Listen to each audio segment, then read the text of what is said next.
Hello दोस्तों, नमस्ते। मैं हूँ माधुरी यादव। मेरे चैनल का नाम है ऑफिशियल माधुरी 63। एक बहुत बढ़िया शो सुनाने जा रही हूँ। कैसा लगेगा कमेंट करके ज़रूर बताना।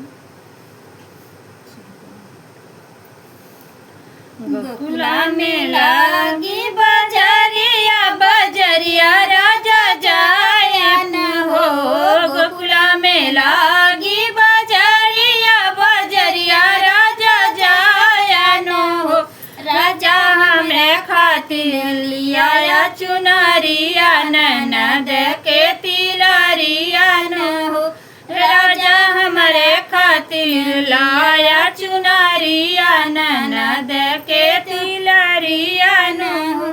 तो ही मोरी रानिया से रानिया तू ही मोरी रानिया से रानिया तू करना झगड़वन हो।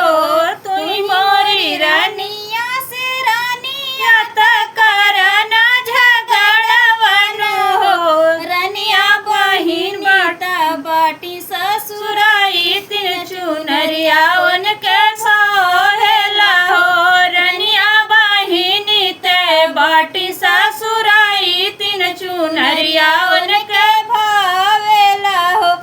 तू ही मोरे पियावा से पियावा रज मोरी माना हो। तू ही मोरे पियावा से पियावा रज मोरी माना न हो। राजा हमरे खातिर लिया मिठाइया ननद के रे उड़ियन हो। राजा हमरे खातिर लिया मिठाइया ननद के रे उड़ियन हो।